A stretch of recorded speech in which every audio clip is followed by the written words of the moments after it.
అబ్బో ఇక్కడ కేజీ చీరలు కొంటే అర కేజీ చీరలు ఫ్రీ అంట. మంగళ్య షాపింగ్ మాల్, కేజీల్లో సేల్, టన్నుల్లో ఆనందం. వైసీపీ నేత పేర్ని నాని మీడియాతో సమావేశమయ్యారు. ఆ లైవ్ చూద్దాం. దేనికి కక్కుర్తి పడకుండా, లొంగకుండా,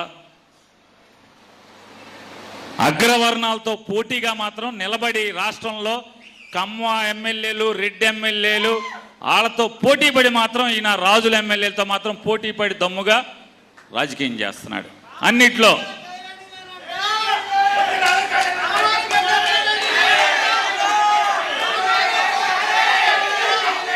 అలాగే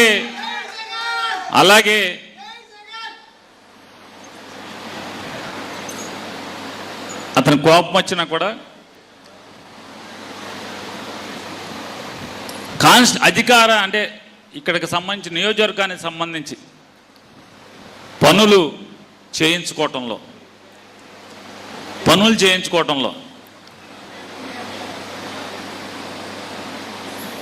అదేదో తమిళ సినిమా ఒకటి వచ్చింది. ముందు పిలక గిలక కట్టుకుని మెల్లగా మాట్లాడుతూ ఉంటాడు. దాని పేరు, ఆ పాత్ర పేరు రామం ఏదో ఉంటుంది.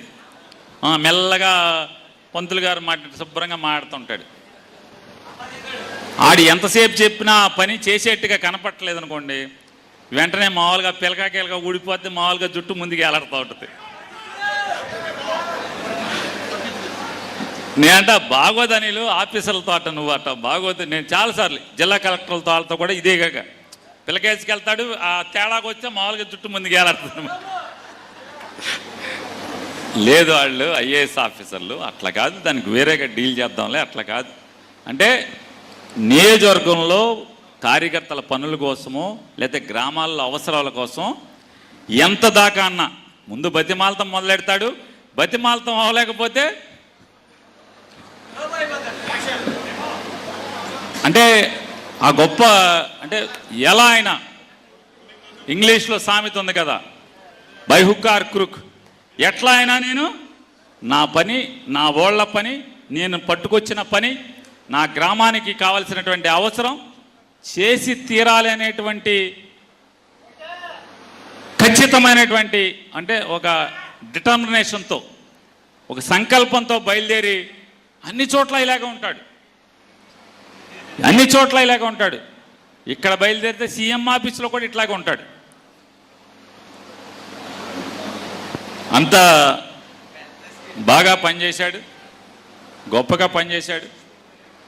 అలాగే ఇన్నాక ఆయన మాట్లాడుతూ ఒక మాట మాట్లాడాడు, నాని నాకేదో చెప్పాడని నేను చెప్పానని చెప్పాడు. అంటే ఓడిపోయినప్పుడు వైరాగ్యం వచ్చింది, నాకు విరక్తి వచ్చింది, నేను కూడా గొప్పగా పనిచేశాను కదా, ఇట్లా వచ్చింది అని చెప్పాను. అంటే యాజ్ ఇట్ ఈజ్ నేను చెప్తా ఆయన చెప్పిన దానికంటే కూడా. నేను కూడా 99లో ఓడిపోతే ఇప్పుడు కొల్లు రవీంద్ర వాళ్ళ మాంగారి మీద ఓడిపోయాను. ఆయన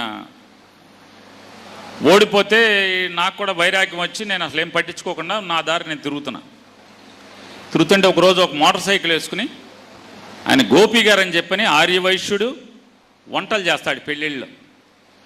నాకు తెలియదు ఎక్కడి నుంచి, వాళ్ళ ఇంటి ముందు నుంచి నేను వస్తున్నాను. వాళ్ళ ఇల్లు కాంగ్రెస్ ఆఫీస్ ఎదురకుండా ఉండేది బందర్లో. ఎల్ఐసి దగ్గర నా స్కూటర్కి మోటార్ సైకిల్ అడ్డం పెట్టి ఆపాడు, నీతో మాట్లాడాలన్నాడు. ఏంటి మాట్లాడుతాను అంటే టీ తాగుతా మాడదాం అన్నాడు. నాయర్ బడ్డీ సెంటర్ అని ఎస్పీ ఇంటి ఎదురుకుండా హోటల్ ఉంటుంది. హోటల్లో టీ తాగుతా ఇద్దరం మాట్లాడుతుంటే, బాబాయ్ అటు చంద్రబాబు నాయుడు గారు ఏంటి బాబాయ్ ఆడు అంత డబ్బులు కరెంట్ రేట్లు పెంచేసాడు, డామ్ డిస్క్ అయ్యని మాట్లాడుతున్నాడు. సో బ్రహ్మాండంగా చేశాడు చంద్రబాబు నాయుడు, వీళ్ళ రోగం కుదిరిచ్చాడు, ఓట్లు వేశారు కదా మంచిగా చేశాడు అయ్యి అని చెప్పి. అదేంటి బాబా అట్ట కాదు, నువ్వు మాట్లాడాలి, నువ్వు ఉద్యమం చేయాలి, అది ఇది అన్నాడు. సాలే నాకేం సంబంధం లేదు, జనానికి రోగం కుదిరింది, తెక్క కుదిరింది అని చెప్పి మాట్లాడుతున్నా అంటే లాస్ట్లో ఒక మాట్లాడాడు, సరే బాబాయ్ చంద్రబాబు నాయుడు గారికి సైకిల్ కోటేసిన వాడికి తెక్క కుదరాలి, కానీ మేము నిన్ను నమ్ముకుని 40,000 మంది నీకు ఓటేసాం కదా, మరి మా తరపున ఎవడ మాట్లాడతాడు, మాకెందుకు తెక్క కుదరాలి అన్నాడు. షాక్ నేను ముందు, అసలు ఇంత మాట మాట్లాడాడని. అంటే చదువు లేదు, వంటలు చేస్తాడు, నన్ను ప్రశ్నించిన మాట, నీకు ఓటేసాం కదా మరి మా తరపున ఎవడ మాట్లాడతాడు అన్నాడు. సరే ఏదో డొల్లిచ్చి వెళ్ళిపోయాను. ఆ రాత్రి నాకు నిద్ర పట్టలేదు, తెల్లారి పొద్దున్నే అందరినీ పోగేసుకుని సబ్స్టేషన్లకి కరెంట్ ఆఫీసులకి ధర్నాకి వెళ్ళాను. అది వేరే విషయం అనుకోండి. అంటే నా జీవితంలో నేను ఈ స్థాయికి రావటానికి నాలో రాజకీయం అంటే అది కాదు, అధికారమే కాదు, గెలిపే కాదు, జనం మధ్య ఉండటం. నువ్వు గెలిచినా ఓడినా అధికారం ఉన్నా లేకపోయినా నీ వెనకాల పెద్ద సంఖ్యలో జనం నిన్ను నమ్ముకుంటమే రాజకీయం అనేది ఆ రోజు నాకు అర్థమైంది. కాబట్టి అప్పటి నుంచి ఇప్పటి వరకు ఆగకుండానే వెళ్తానే ఉన్నాను. గెలిని ఓడిని అదే అనిల్కి చెప్పాను నేను, మీలో కూడా గుర్తుపెట్టుకోండి, గెలిపోవటంలో మనకు ముఖ్యం కాదు, జనంలో ఉండటమే ముఖ్యం. రాజకీయ నాయకుడిగా ఆలోచన చేయబాకండి, రాజకీయ నాయకుడిగా ఎదగబాకండి, నాయకుడిగా ప్రజానాయకుడిగా ఎదగమని చెప్పని మీ అందరికీ విజ్ఞప్తి చేస్తూ